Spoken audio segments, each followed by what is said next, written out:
Hello and welcome back to the Checkpoint Reach podcast. I'm your host Luke Eldon and today I'm joined by Sud as usual. How you doing, mate? I'm good, yeah. Very good. Different cast today. Yeah, we have, because we're not joined by Perks as usually. Usually not.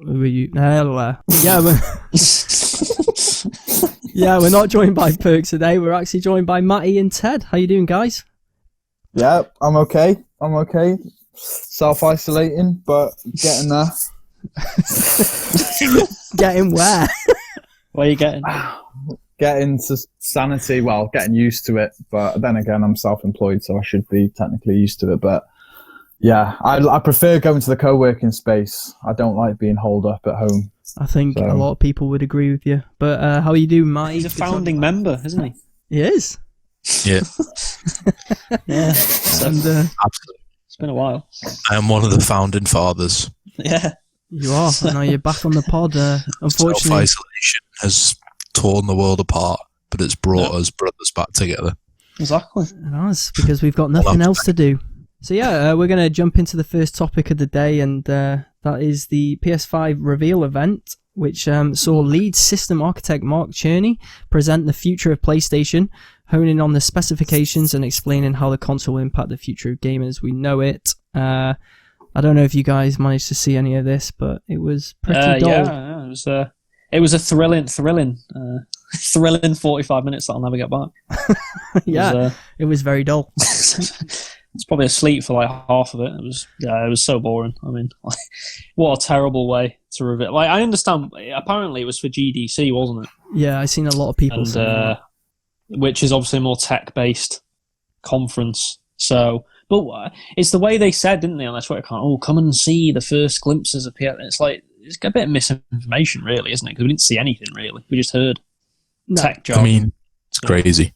The bottom line on that note is this: like, PlayStation fans have been waiting for literally months for any snippet of news, and Sony should have just had the common sense to say this isn't what we should give them.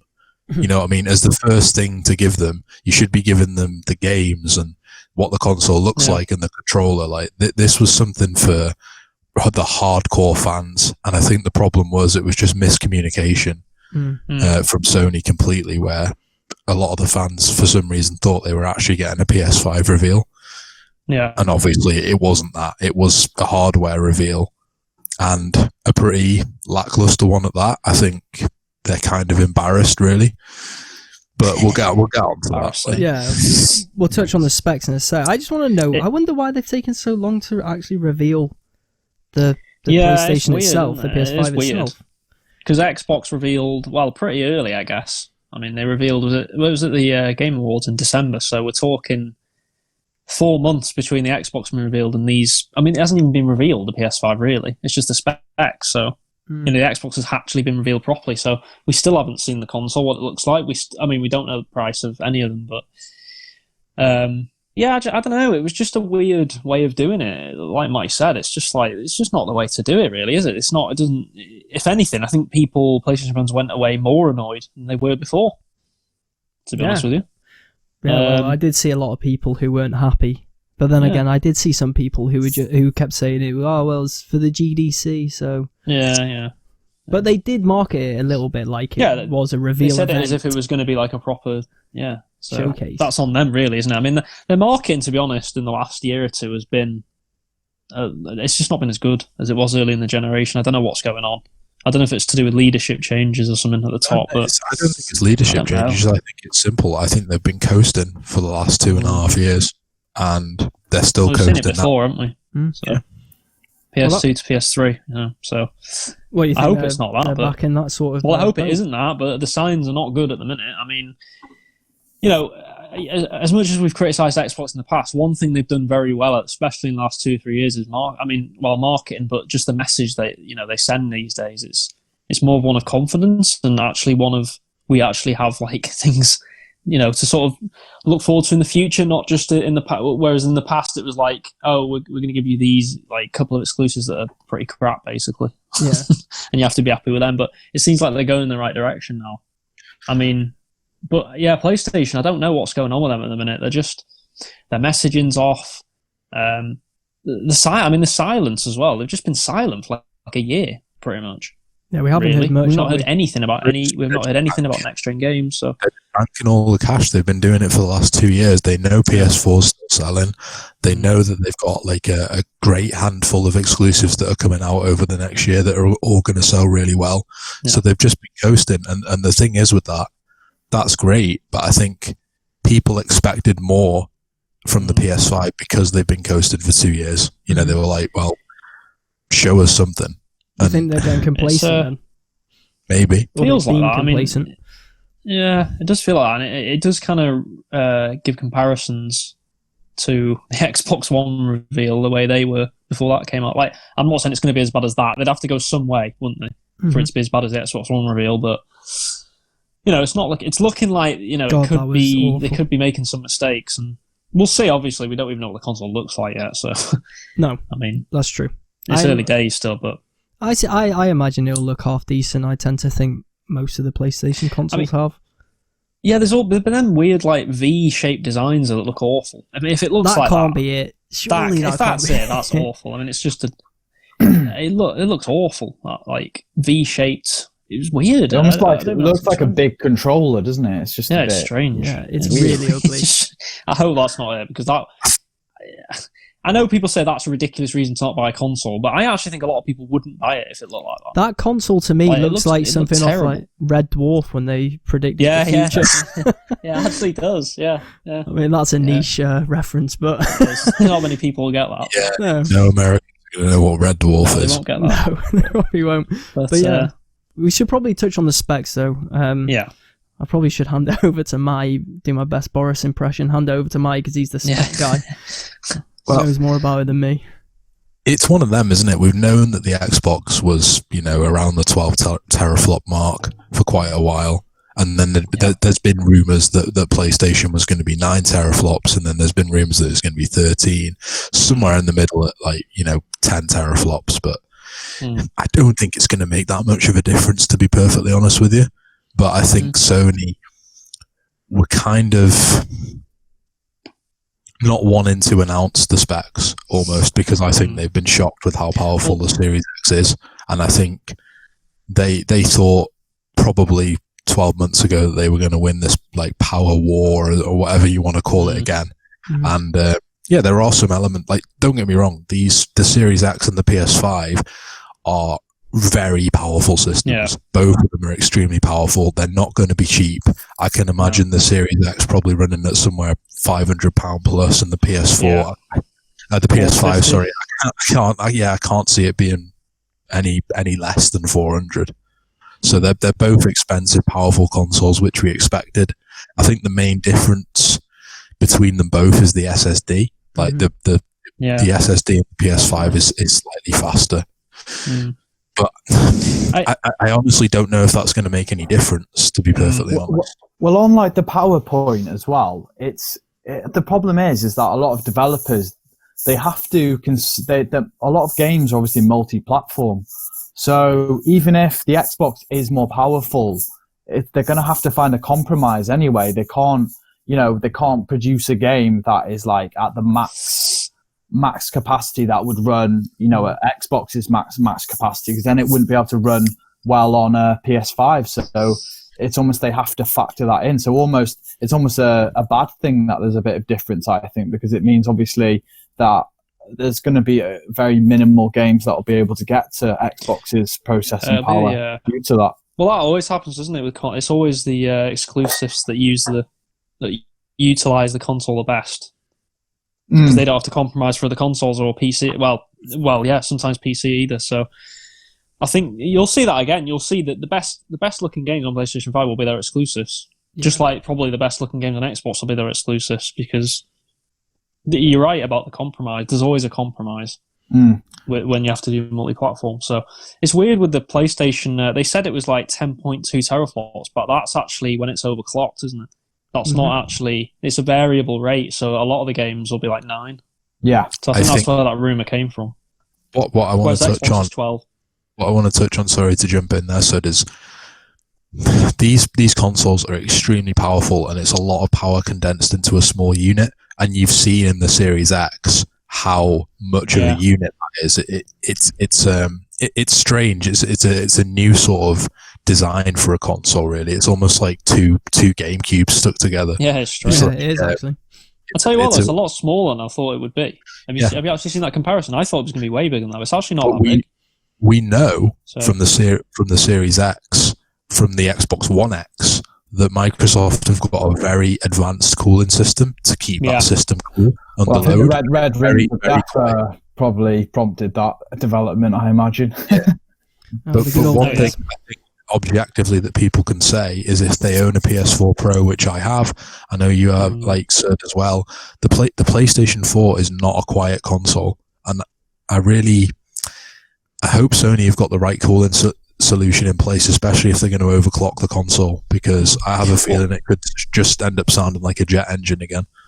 It could, but I don't know if in that Mark Cerny, they really honed in on the cooling, didn't they? They really tried to reassure people that they've actually focused a lot on the cooling this time around.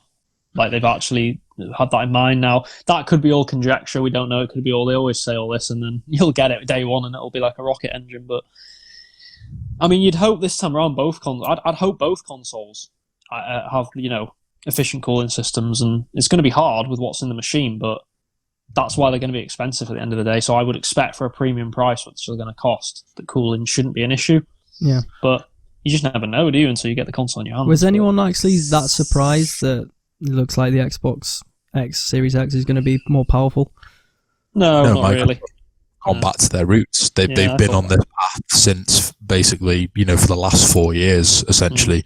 They knew how much this power mantra hurt them in the Xbox One original days, and they didn't want that same mistake. They have made it clear now that they are going to be the world's most powerful console. And I imagine they'll probably use that tagline for the Series X as well now that they know that it's confirmed. But it's one of them.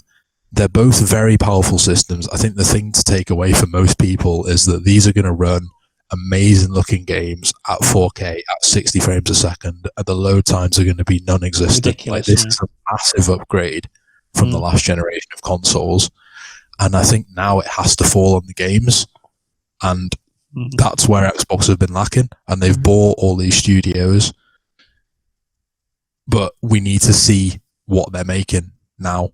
No one's going to buy a Series X. No one's going to convert from being a PlayStation 4 player to being a Series X player because of Gears of War 6 or Forza or whatever it is. True. They need to see new innovative games, and we've seen Hellblade.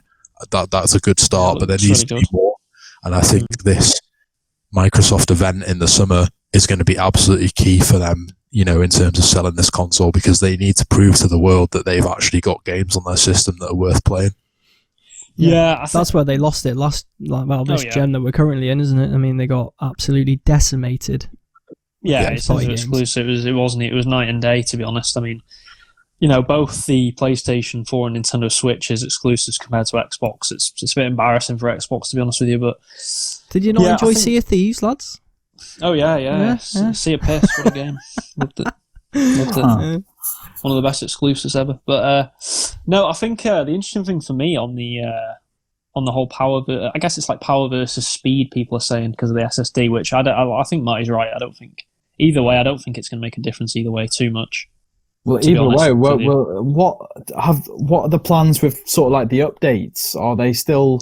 Because one of the most frustrating things I encounter is obviously the amount of times you just have to continually update games. And I feel that just needs to go there needs to be a better way to do that, because it's frustrating for, obviously when I was younger, I used to log on after school or college, turn on my Xbox, and I could just play straight away. Whereas now I'm working all day and I might log in like twice a week or something.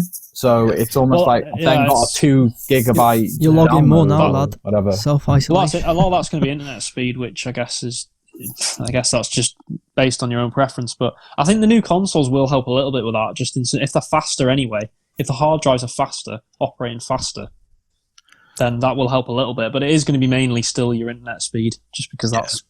I think the problem is, touching on that, is that internet speeds haven't caught up with hardware, and that's a big problem. I agree with you. It is still an issue, and it's not going to be fixed next gen. I can categorically say that, if you're downloading a game, it's probably only going to get worse because the file size is bigger. So unfortunately, that's just something that you're pretty much stuck with. That's one thing I've seen about this one. Sorry, Sud, is the internal hard drive. Isn't the PS5 quite low, isn't it? It said it was 825 gigabyte, the solid state drive, and the Xbox was 1 terabyte. But the only thing I would caution with that is the Xbox could be doing that trick where it's like, yeah, it's a terabyte, but then you actually put it in and it's like 750. So I don't know whether that's a thing or not. Like, have PlayStation already accounted for that? Have they not? We don't know until we get... I've got to be perfectly honest. I've got to be perfectly honest with that. I'm impressed with the storage on both. And I know that sounds stupid because of, they're a relatively low size. But SSD, I didn't expect the entire majority of the storage to be SSD. Yeah, I expected it to be maybe 128 gig SSD reserved for the operating system and the game that you're currently playing. And then I expected the rest of the storage to still be via a mechanical drive. The fact that the whole storage, the whole system storage is SSD is impressive. If you try and buy a terabyte SSD that, at the sort of speeds that are in these consoles, they're still over £100. Yeah, so a lot of money. They're not a cheap part. The thing is as well with that is one interesting point about them SSD things. I don't know if you saw that on Xbox, you're going to have to buy a proprietary one if you want to extend your memory, which I found strange. I don't know why they did go down that route. With PlayStation, I imagine. Well, apparently the PlayStation one, they said that not at launch, like at launch you won't be able to, but in like a few months after launch, they are going to do it so you can buy like any one that you want. But what it is, that's a money-making scheme, then, isn't it? Obviously. No.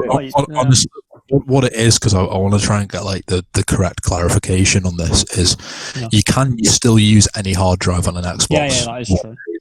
You can plug in your old 2 terabyte hard drive if you want, but it won't obviously have the benefits of the SSD. Your load times will still be slow, and I think like Xbox One Series X exclusive games won't run off that old SSD, but off the old hard drive. Sorry, but all your old games will, and I think that's a key point to touch on as well. I think it's kind of underestimated backwards compatibility. PS5 hasn't really been clear. Disappointing, I thought it was. That was a big disappointment. PS4 games very disappointing. Launch. That's they terrible. Even said though. They even said most. They didn't even say all. They said most of those like top 100 games. To me, that's worrying. I'm a little bit worried about the message in there. That makes me think there's going to be because what does most mean? Does most mean 60 of the 100 games or 80, 90? We don't know. So they not learn yet. It's strange. Well, what's quite odd is that obviously a lot, as we've seen this generation of consoles, that Game Pass has been pushed obviously on the Xbox and obviously the equivalent on the PlayStation massively, which means that all you have to do is log into Game Pass, download last gen's games that are available and put them on. Like, why would it be so hard to just ensure that's in place for the next generation? I really don't get it, because it's all online, isn't it? Physical discs, isn't it? Yeah. But I think PlayStation it is anyway. I think Xbox's message for the last 2 years has been extremely clear. Yeah. Going forward, every Xbox that comes out, you will be taking your games library with you, and the Series X continues that. You can play Xbox One games, you can play 360 games, you can play original Xbox games, and you can play Series X games, and that's a really attractive proposition for people. I agree. I think PlayStation are really missing the ball, because going forward as an industry, people are going to want to take their libraries with them. If you've got a digital library, you're not going to want that digital library to just disappear when you upgrade consoles. You want it to come with you. And I think PlayStation 5 not being clear on backwards compatibility and not being clear on how they're progressing with that matter going forward is a worry to people. There was also this could be rubbish, and it could be, by the time it comes out, it could be absolute nonsense. But there was also a rumor going around that there's still a rumor that the PS4 disc might not work. It might just be digital, which I think would be ridiculous. Why are they doing that? Absolutely ridiculous. Because how many people collect like PS4 games and have physical games? Like, look, that might not definitely happen. It's not 100% confirmed, but I guess we'll see. I mean, it would be terrible if that was, because how many How many people actually, you know, I know people say digital's growing, and it is, but there's still loads of people with physical PS4 games. I honestly think that would be a massive misstep. I think that would be awful. They shouldn't be doing stuff like that. I think that would be absolutely awful. But I suppose, yeah. I mean, it'll just come down to obviously how much it's going to cost them to do that. I can't see the cost of why. I mean, it's for them. It's probably just a matter of priority, isn't it? Like they've probably got a set list of like last generation games that get played, and if you think about from their perspective, you know, there's hundreds of titles that are being released that might only get downloaded like 10 times a month. You know, it's the long tail effect. So there's probably a cost versus reward ratio where they're thinking, well, are we going to put the effort in to make this backwards compatible when it gets downloaded 10 times a month? So, it could also be, as well, just one point as well, it could also be that Microsoft's engineers are just better than Sony's. And they just have a grasp of it in a better way than Sony. Because I can't see Sony purposely doing that. I just can't. Like, why would they do that? They'd want it to be as good as possible. Make no mistake, honestly. Make no mistake. The emulator that allows 360 and original Xbox backwards compatibility is an absolute marvel of software achievement. Yeah. Like the fact that they even got that to work in the first place was nothing short of a miracle. So the fact that they managed to make that work so well is incredible. And I understand that it's more difficult to make a similar emulator for PS3 games because it was using the cell architecture. But regardless, like, I don't think Sony have ever made the effort because, like Ted said, it isn't worth the money to them. And I think that's important to people. I want to know that the company that I'm, investing my time and money in actually cares about me as a consumer. And I get it. PlayStation is a strong, brilliant brand with amazing games. I absolutely love Spider-Man, God of War, some of the best games I've played this generation. And I'm sure you'll probably all agree. But it does feel like Sony are getting lackadaisical and just like they were at the end of the PS2. We're the kings, we're the dons. No matter what we do, people are going to lap it up and no one cares. And I don't like that. I don't like that element about them. It always seems to come back. As soon as they start doing well again, they always start to just seem to coast and not care about the consumers. And I think that's not right. And I think they've been making pro-consumer moves for the last 2 to 3 years with Game Pass, with backwards compatibility.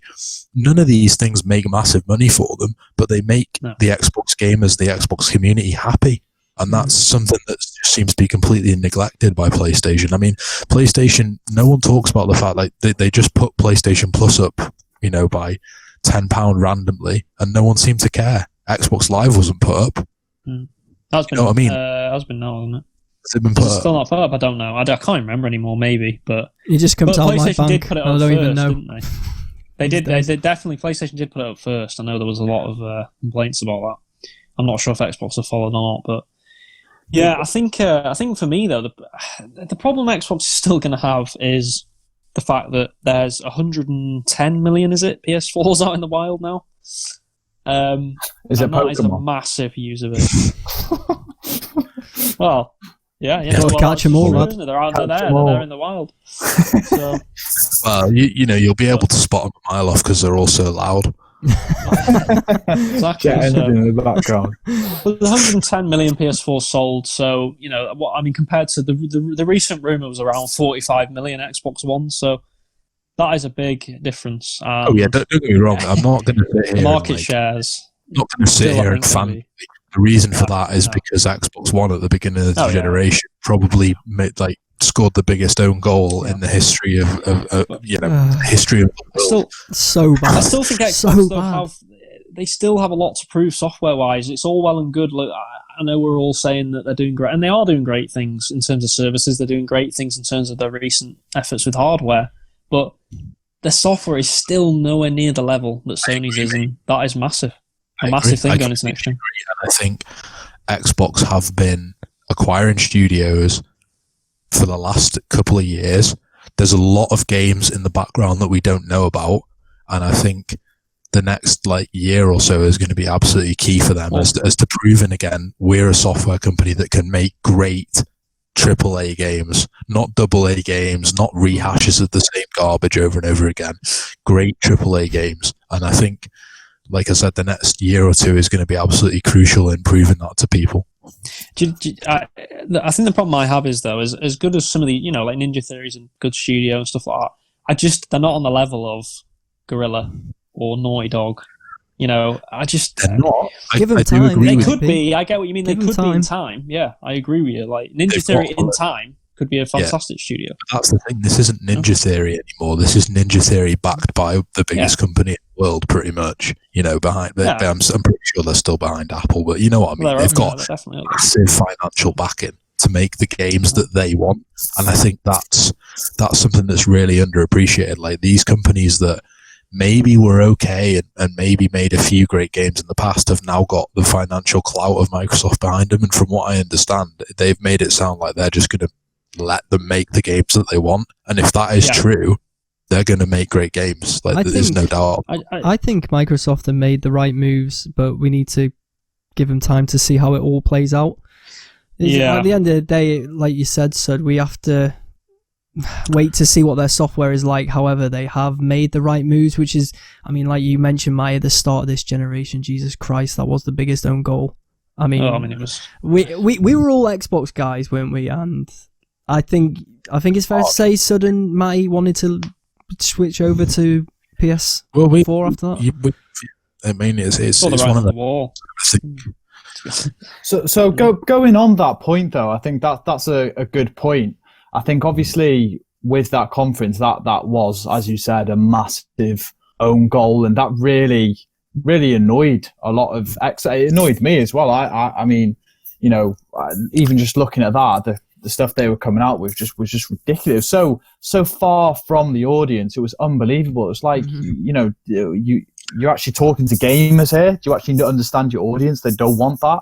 But on sort of going back to sort of the specs point as well, and the exclusive games, I think you're absolutely bang on there about obviously talking about Microsoft stepping their game up and buying up these studios, because all right, we can look at the specs and we can compare it next to each other, column by column, but let's face it, like that's 9 times out of 10 or 99 times out of 100, that's not going to be enough to sway someone to go out and buy the console, is it? If you're a PS5 gamer, you're not going to go, oh, Xbox has got more teraflops, or Xbox is going to be faster. I'm going to totally swap everything and get an Xbox, because what you've got here is you've got obviously something that they call in like the business community as well in startups. It's called the network of effects. It's like if you've got a big user base that's got all their friends on a console, you're going to need a lot more than that to switch people over. Like, I think the only people that are going to be swayed by these specs are, single player gamers that don't go online, hardcore single player gamers that maybe don't have a lot of sort of friends on one particular console. Maybe they're more PC or they're just spread out, but they might look at the Xbox specs and say, okay, they've got great specs. And then if they see the exclusive games list come out with, taking advantage of those specs, then I think they'll get people swapping over to the new console. And you also need Sony to do, like you were touching on, Ted, like a similar mistake to Xbox and be like, we're a gaming console, but do you want to watch TV? Because don't worry about the games. Here you go. Let's go and watch some TV. Look, you can switch between sports and news. I think there's more chance of pigs flying than Sony. Yeah, I think there's more chance of pigs flying than Sony going down the TV route. That will not happen. But I think what worries me for Xbox the most is, though, like, they can do all these great things, and I think a lot of what Xbox has done this generation has gone unnoticed. Like, I think if Sony had done them, they'd have got a lot more credit. I agree. But my worry is that no matter what Xbox do, we talk about Sony maybe being on the back foot at the minute, but what does Sony all have to do? Drop a trailer for Spider-Man 2. Mm-hmm. There you go. Drop a trailer for Horizon 2. Drop a trailer for God of War 2. Drop a trailer for the next Uncharted. And it's like... I agree, mate. I do agree. They are massive. They're massive system pullers. Yeah. But if you actually look at the numbers, they're still not that, like... They're not that important. I honestly don't think... I know everyone not compared wants... to the Call of Duties and FIFAs, I agree. Still the majority of games that sell on each platform are multiplats. And it's funny because all those games still sell nowhere near what something like Pokemon sells, for example. like night and day. Like this is what I mean about like all these games like Spider-Man everyone loves and they sell tons of copies, and you've got games like Pokemon doubling, tripling their sales, and it's like it's ridiculous, really. Has any of this swayed you guys? Sorry, go on, mate. Oh yeah, sorry. Yeah, I was just going to ask, any of this swayed you guys? As in, were you ever on the fence which way you're going to lean to what console you're going to buy first? Because I'm going to assume that most of us will end up with both at some point, but obviously, yeah, exactly. Which one I was just going to touch on that essentially. That always happens. I mean, it's pretty obvious from my tone in this podcast that I'm weighing towards the Series X, and I probably will get the Series X because I've literally got a library of probably over 1,000 games accrued on the Xbox over time and physical media, so it makes sense for me to get that as the first console. Mm-hmm. Will I get PS5? Of course. I want God of War 2, I want Spider-Man 2, I want Horizon Zero Dawn 2.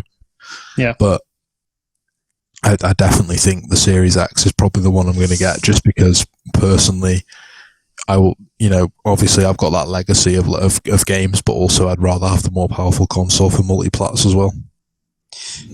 Yeah, I mean, I think you already know what my answer is going to be. I think I've said it a few times. It's going to be PS5 for me for one reason mainly, and games, but not just. That's actually two. I'd say two reasons actually. Games is the first one, but the second one for me is because I have an Xbox One X and I have a normal PS4, so it makes more sense for me to get the PS5 first. Because I understand that for the first 12 months I will be able to play Halo Infinite and whatever else they have in the first year. After that, I'd have to reconsider and maybe get a Series X 12 months down the line or 2 years down the line. But you don't need it as instantly, do you? To be fair, no, not really. Because look, don't get me wrong. If I was playing Halo Infinite and you use a lot of loading in 2 seconds and I'm loading in 10, it'd be annoying, obviously, but it's not the end of the world. Mate, it happens with me now. Whenever we play a game online, because I've got the OG Xbox One. Yeah.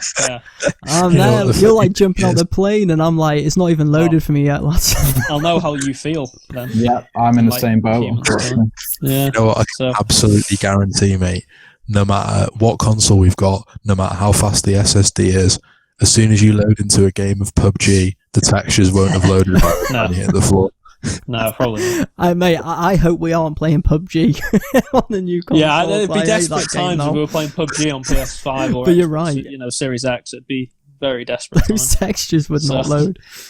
I think that's a thing as well. I think with the new consoles, I think people are going to start looking to upgrading their TVs as well, because that's what I'll probably be looking to do. Because I remember for the Xbox One, I got a new sort of HD TV. Yeah. I'll probably get a 4K when the new... I think if you don't have a 4K TV now for these new consoles, there's no point in getting a new console. Yeah. You're wasting money. There's pointless. Definitely. You're not going to see any benefit from a normal HD TV. You have to have 4K now. But I'm interested to ask Ted, if someone give you 500 quid in your hand and said you had to buy one of the consoles, which one would you buy at this point in time? Because, you're not as, not as hardcore a gamer really at the moment as us. Yeah, with regards to the time that you've got to play. Well, you know what? I think it comes down to the fact that I would say I've got more of my friends on Xbox, which obviously plays a factor. I have sort of had a few people peck in my head telling me I should get a PlayStation, but it hasn't really been enough to sway me. So for me, I'll probably be looking to stay loyal, so to speak, and get an Xbox Series X. And I think what I was planning to do, although it hasn't materialized this year because I've ended up getting a Switch instead. What I was planning on doing was actually getting a PS4 and just going and playing the exclusives, because I think that's where I've missed out really. I haven't. Obviously, you guys are talking quite fondly of Spider-Man and God of War. There's so many good. Yeah, honestly, I just feel I've missed out. I feel a little bit there, and that's something that does definitely peck at my head a little bit. Even on me. Even with the PS4 though, even if you're talking about, I don't think you had a PS3 at all, did you, Ted? So. You might have played it a little bit, but a little bit, but not too much. No. You've missed out on like the Uncharted trilogy and Last of Us. And He's like Perks. For PS3 games, which are amazing. He's like Perks. Look at all those games he could play, man. We talked about this the other day. We said like Horizon and Spider-Man and God of War. And Ted, you got so. I mean, it would have been perfect right now with self-isolation. To be honest, if you had it. Well, that's the problem as well, because I feel like obviously obviously as graphics get better on games, I mean, I could go back to Uncharted now. I mean, I know, don't get me wrong, I'm sure the graphics are great, but it's not going to give me that same like wow experience, is it? As if, you know, I actually did get the two consoles at the same time. And yeah, it is a bit frustrating for me because the only problem is spending £400-500 on a PS5 as well going to justify using it just for the exclusives. What I'll probably end up doing is getting a PlayStation 4, funnily enough, and then maybe just because it'll be cheap as well. It'll be cheap and play the exclusives, and then I can justify it then. So yeah, makes sense. To be fair. But I don't think there's going to be anything on the PS5 that'll completely sway me. But with on these new generation consoles as well, I think, you know, obviously the multi sort of the platforming is going to come into play with these online games like, you know, Fortnite and things like that as well. So maybe the switching, less people are going to be switching anyway because crossplay and stuff like that. Crossplay, of course, that's what I meant. Yeah, so you know, I think yeah, you're right. Horrible playing PC players though, mate. That's the worst thing about crossplay right now. I mean, we're talking about well, I don't know if you've played it, Ted. I know you've played a bit as well, haven't you, Mike? Like Warzone. Like the PC crossplay stuff on that is just horrendous. Well, it really is. It's really horrendous. Mouse and keyboard in the first-person shooter are always going to have a massive advantage, and I think there needs to be some sort of algorithm to make it so that it knows what you're playing with, whether you're playing with a controller or whether you're playing with mouse and keyboard. But I think that's very hard to implement. So it's going to be interesting to see how developers combat that in the future, because obviously in the competitive scene, it's not conducive to fair and good competitive gameplay if you've got, you know, one team playing with controllers and the other team playing with mouse and keyboard, because literally 99% of the time mouse and keyboard players are going to win. So you've got a massive disadvantage there, and hopefully they manage to sort it out so that matchmaking automatically filters that out for you. Yeah, definitely. I was going to say, Luke, what you haven't said. I guess you're still on the fence a bit with what console. You're not 50-50 at the minute. Yeah, still. A little bit. Because has there been mentioned yet if the PS4 Pro will be able to play any of the? It's like it's up in the air, that isn't it? Because at first, I would say definitely not. If you're going to sell you wouldn't think so, but well, they said some would, didn't they? They said there would be the odd game that might but. Well, this is my biggest problem. I'm not in the same boat as you guys, as in like you've got an Xbox One X. I don't. I've got the OG Xbox and I've got a PS4 Pro. Yeah. So my decision is going to be basically between the two.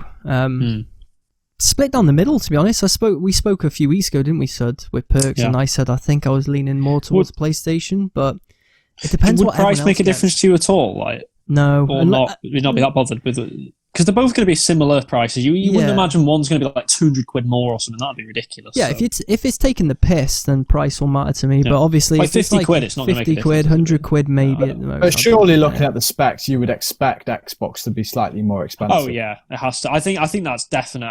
I don't think there's any way the Xbox can be the same price as the PlayStation. I think even Mark Cerny in that talk even said like the console's been designed with price in mind. Which basically says they've compromised a little bit, basically. Yeah. To try and get the price down. Absolute bombshell though from Xbox if it was the same price. Oh yeah, I mean they'd have to be a massive loss. Yeah, that is the only thing. Microsoft could afford to do it, but it's just, will they do it? That's the thing. Yeah. See, I'm not sure they will, but I'm unsure. I'm unsure. I honestly, again, it was the same with the last gen. It will probably matter on what you guys buy. Ultimately, because I tend to play most of the time online multiplayer games with you guys, so that's probably where my first decision will lie. Do you think the lineup for games at the start would make a big difference to you, Eld? I'm just thinking in terms of, say they did, actually, a big surprise, Spider-Man 2 at launch, or Horizon Zero Dawn 2 at launch. Would you think that would actually persuade you? Yeah, probably. Yeah, see, I think, I'm thinking that. I'm wondering if that would persuade quite a lot of people. Because obviously the Xbox is like a year, isn't it, before exclusives, like actual Xbox Series 12 to 18 months, they said, didn't they? Yeah. So I mean, Halo Infinite is going to be a big game at launch for them, no doubt about that. I mean, that's going to... The Game Pass records are going to be shattered with Halo Infinite, because there's going to be so many people playing that at launch. But in terms of, like, sales, like, it would make sense, wouldn't it, for Sony just to go like put Spider-Man 2? I mean, I don't know if they could do it, but if they could get it ready in time, putting Spider-Man 2 at launch would be massive. I mean, massive. They have a big game say, up their sleeve. I would say it's a guarantee at this point that either Spider-Man 2, God of War, or Horizon sequel will be a launch. At least one of them, yeah. Oh, by the way, I mean, actually, you've just reminded me that I did see a rumor that Spider-Man is actually set for 2021, Yeah, and it's going to have Venom and Carnage in it. So, it was on IGN, wasn't it? Yeah, it was IGN. So that would make sense with the time frame. 2020, maybe like a summer 2021 game, maybe autumn 2021 game. Well, actually, you know what? You know what I've just said? I just mentioned that, and I thought, well, that might not be a release game now, was that? But with everything that's going on in the world with the pandemic, I mean, it could be. It might be. Who knows? It might become a release game because if they push or delay the PS5 coming out, sorry. If it's delayed to like April or May or something, yeah. But, well, it's one of them, isn't it? It's like, if I was them, I'd be rushing to get the consoles out because at the minute the stats are saying that gaming is through the roof because everyone's self-isolating. So how would you buy it though? If there's like a ban on flights and stuff, would they be able to do that? How would they? It's more the production, isn't it? I think it's the problem they have at the minute is the components, and the production in China because they're both made in China. Yeah, and it's also the thing of who's ahead in the supply chain because there's an order, isn't there? You'll probably know about this, Ted. There's an order in terms of in terms of some businesses get ahead of others, have priority, and it's going to happen. There's going to be priority, isn't there? When it all kicks off again in China, some companies are going to be ahead of others in the production line. Well, I think the issue will be is if a certain because obviously they're going to be sourcing their parts from different factories. Yeah. It's whether there's certain parts that have been massively hit and there's a shortfall because of it. And whether PS5 has a certain part that's not it could affect the supply chain massively in that sense and delay it. So, but obviously that's not good for them. My prediction is that I actually think both of them will still come out in November, but I think there's going to be a big caveat. I do think there's going to be a lot of. I don't think there's going to be many consoles to buy. If you know what I mean, I think it's going to be supply constraint. There's going to be a lot of supply constraint. I think if you want to get that console at launch, you're going to have to pre-order it early. I think there's going to be a shortage at launch, definitely. Yeah, well, if you think about 100%. it, obviously Black Friday, Cyber Monday, and November, December, a lot of retailers, that accounts for 50% of their revenue for the whole year. And that applies, that's why they'll want to get them out as well. That's going to apply. They'll want to sell the software. They'll want to sell the games around the console and the subscriptions, and that's what people buy over the holiday season, don't they? It's like gifts. So I think you are right that they're more likely to go launch October, November, at the risk of obviously there being a shortfall in supply. Well, it creates like a fake demand as well, which is always good, and due to that, it will also create demand potentially. So I think they're more likely to do that than push it back when they've got more ready to go. The only problem is that we don't know. We're in unprecedented times, aren't we? We don't actually know what will happen with this virus. That they might be forced to push back because we had similar chat, didn't we? So yesterday about the football. It's the same thing. It's the same thing. Like we all assume that around Christmas time things will be starting to come back to normal or normality, but we don't actually know. No, we don't certain. know. We don't know. Definitely not. Which is horrible.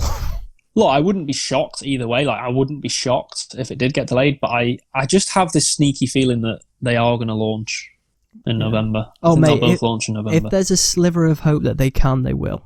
I mean, money dictates, exactly. It just makes more sense. I mean, you're going to be more successful launching before Christmas than after. I mean, just from obviously videos that have gone out, marketing material, etc. I'd probably say that the Xbox is a lot closer to full release than the PlayStation 5, just on the fact that Digital Foundry just the other week basically got full production retail units, that they could have a look at. So, that would indicate to me that they're very close to this being mass produced. Mm-hmm. If it isn't already in the process of being mass produced already. That is very true, and I mean that would be a massive advantage if there was a way in which Xbox could come out 5-6 months before PlayStation. I mean, it doesn't even matter if there's no great games at launch for Xbox. Because the fact that it comes out earlier would persuade some people to buy it early. Oh, 100%, mate. A new shiny thing. So, new shiny thing. I want it. Look, That's what long people term, like. I don't think it'd make much difference. I'm still going to assume PS5. I think we can all pretty much say that PS5 is probably going to be the best selling console of the generation. I don't think that's really up for debate, to be honest. I think that's pretty obvious. No, But it's about seeing how much ground, I guess. it's how much ground they can get. Yeah, how much ground they can gain, and of course, it's not even just about hardware sales anymore, is it? It's about subscriptions. It's about software sales. That's what matters more now, even to be honest, than hardware sales. Hardware sales are kind of going the way of the dodo a little bit in terms of, I'm not saying they're not important at all, obviously, but they're not going to be as important this generation. Most of the money made is going to be off subscriptions and games sold, so Yeah, and interesting to see. it really will be interesting What to happens see, there. and that brings the end to the podcast. So wraps that up nicely, and let us know your thoughts in the comments below. What console are you going to buy on launch when it comes out? Are you swayed by any of these specs? And also let us know on social media. That's where you can find the podcast on Twitter, Facebook, and Instagram at ChetReachPod. And I want to say thanks for joining me as ever, guys. But obviously, thanks to the newbies as well. So thanks, Sud, and thanks to Ted and Matty for joining. No No worries, mate. Good. Anytime. You guys might appear more on this in the coming months, considering Yeah, we're all self-isolation. isolated. Well, it goes to all the listeners as well. Stay safe. Yeah, Enjoy of some course. quality Yeah, self-isolation time with some great games. And hopefully we'll all get through it. Indeed. Buy Doom, everyone. It's great. Buy Doom. And If there you're you bored. go. There's a plug for Doom. Yeah, you probably are There you bored, go. so definitely try it. And we do echo what Matty's just said. We hope you are staying safe and well in this tough time. But thanks for listening to the podcast. We'll be back next week with a normal show, as always. So we hope you have a good week. Bye, guys. Bye-bye. Bye. Bye.